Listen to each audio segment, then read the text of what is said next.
Bom dia, boa tarde. Nós vamos agora começar a nossa terceira aula referente ao capítulo 5, citoplasma.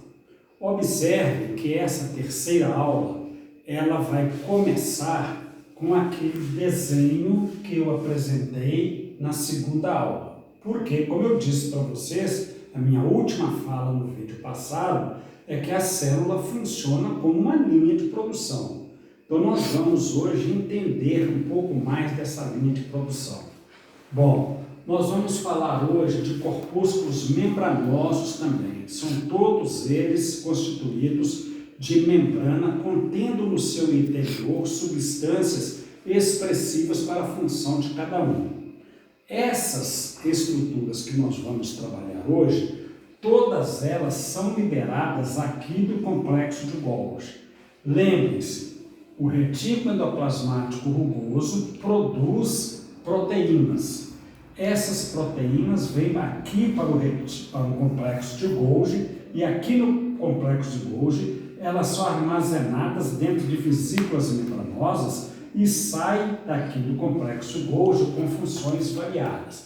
Não esqueça que o retículo endoplasmático liso, que faz a síntese de lipídios e de glicídios, também joga essas substâncias aqui no complexo de Golgi, que é o armazenador e o exportador. Muito bem. As estruturas que saem do complexo de Golgi, elas recebem nomes especiais de acordo com a sua função. Todas elas são vacúolos. Não é? O que é vacúolo? Vacúolo é uma estrutura formada por uma membrana e aqui no seu interior substâncias com finalidades específicas. Alguns desses vacúolos recebem nomes especiais. Por exemplo, o primeiro que é produzido é chamado lisossomo, ou lisossomo primário, que eu estou chamando aqui de L1. Esse lisossomo primário, que é esse que está saindo aqui do complexo de Golgi, ele está cheio de uma enzima chamada enzima hidrolase. Hidro-água, lase quebra. A água tem a função de quebrar diversas substâncias. Por exemplo, quando você coloca uma colher de açúcar num copo d'água, aquele açúcar, que é a sacarose, vai ser quebrado em moléculas menores de glicose. Qual é o papel dessa enzima hidrolase? É fazer com que a ação de quebra do açúcar pela água seja mais rápido, gastando menos energia.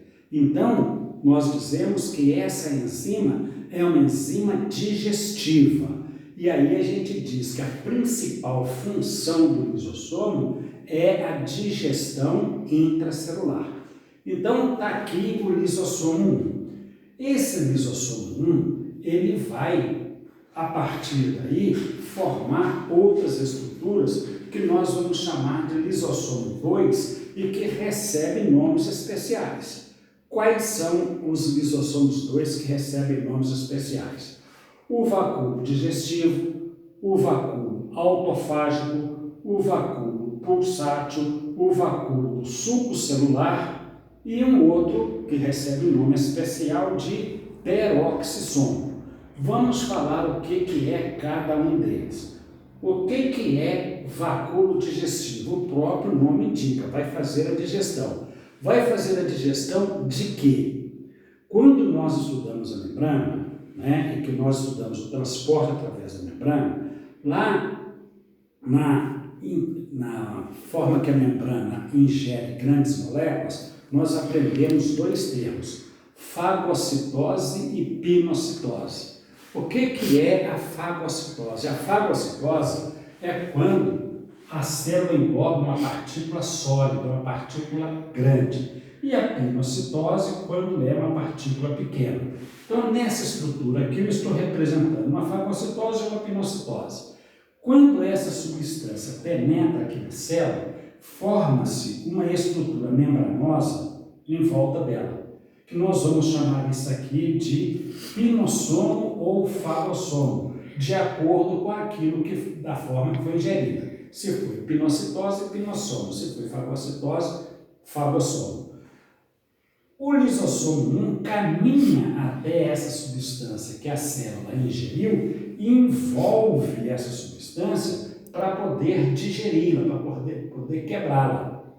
Essa quebra, essa digestão é para a célula pegar substância que ela precisa para o seu metabolismo ou então para destruir alguma coisa que é nociva para a célula. Por exemplo, os nossos glóbulos brancos têm uma capacidade fagocitária muito grande de bactérias e outros micro-organismos. E o lisossomo ingere aqui a bactéria, destrói a bactéria e lança o resíduo aqui para fora. Aquele resíduo que vai formar aquele pus que sai nos nossos machucados, as nossas inflamações. Se é alguma coisa útil que a célula engolou, os resíduos vão para o metabolismo da célula e aqui vai participar da produção de outras substâncias, por exemplo, de outras enzimas, de outras proteínas que vão ser produzidas pelo retículo endoplasmático rugoso. Correto? Muito bom. Então isso aí é o vacúolo digestivo. Tem um outro vacúolo que é formado, que a gente chama de vacúolo autofágico. O que é auto? Auto quer dizer a si próprio. O que é fago? Comer, destruir. Olha, professor, comer a si mesmo é isso mesmo. A célula passa por um processo de autodepuração a todo momento. Quando as estruturas celulares vão ficando velhas, elas são destruídas pelo próprio vacúolo, pelas próprias enzimas da célula, num processo que a gente chama de autofagia. Então, é a digestão da própria estrutura da célula. Essas estruturas digeridas, elas podem ser lançadas para fora ou podem ser reaproveitadas também. Tanto faz. Agora, tem alguns lugares que esse vacúolo autofágico causa problemas muito sérios. Vou falar para vocês de uma doença muito perigosa que se chama silicose. O que é isso? Quando as pessoas estão no meio de partículas sólidas, como poeira, por exemplo, não sei se vocês já viram, às vezes, um pedreiro ou um servente de pedreiro usando aquela maquita e vai saindo aquele pó, do porcelanato, do ladrilho, seja lá do que for, e ele vai ingerindo aquele pó vai para os seus pulmões. Ora, aquilo é uma substância mineral, aquilo não é passível de ser digerido, mas vai formar o vacúolo aqui do mesmo jeito, vai formar o fagossoma aqui do mesmo jeito, correto? Só que não vai conseguir digerir aquela substância e vai digerir a própria célula. Então vai digerir, vai destruir a própria célula. Então a célula pulmonar vai sendo destruída pelos seus próprios vacúolos digestivos, pelos seus próprios lisossomos vaculares, E vai morrendo aquela célula, o pulmão perde a elasticidade e é uma doença altamente perigosa, uma doença mortal. Aliás, ela é até chamada doença dos mineiros. Não é mineiro de Minas Gerais, não. É mineiro que trabalha nas minas, aqui perto de nós. Na cidade de Nova Lima, onde tem a mina de Morro Velho, tem muitas pessoas lá que sofrem dessa silicose por doenças do mineiro, causado por esses vacúolos autofágicos. Um outro vacúolo que é formado aqui dentro também é o vacúolo pulsátil. Ô professor, você já falou disso? Já falamos sim. O vacúolo pulsátil nós falamos quando nós falamos do equilíbrio osmótico, ou seja, quando uma célula precisa de lançar água do meio hipotônico para o meio, do meio hipertônico para o meio hipotônico, Esse vacúolo pulsátil ele é muito comum em protozoários de água doce, que joga a água para fora, num contrário ao gradiente de concentração, para não deixar que a água entre demais na célula e destrua a célula.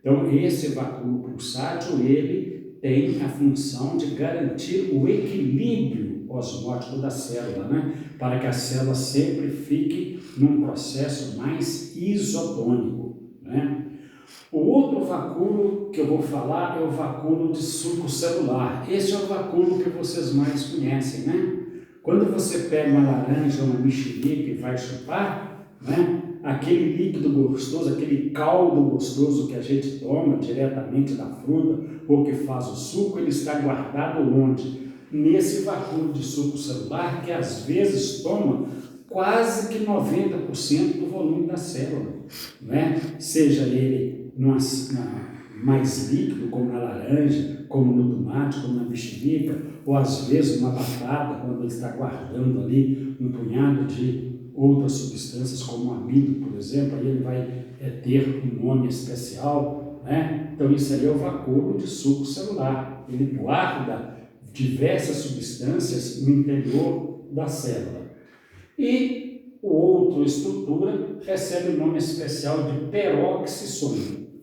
Peroxissomo é também um vacúolo. Por que ele tem o nome especial de peroxissomo? Porque ele tem uma enzima que chama catalase. Essa enzima quebra a água oxigenada. O professor Tales, se não falou, vai falar para vocês que a água oxigenada tem também o nome de peróxido de hidrogênio.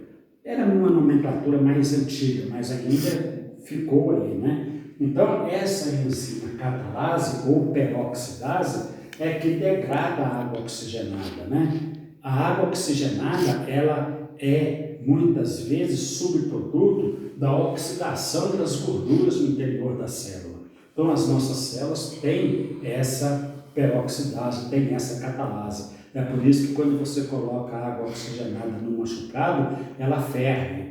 Ah, mas não é só célula animal, não. Se você colocar oxigenada na batata, ela vai ferver também. Por quê? Porque a célula vegetal também tem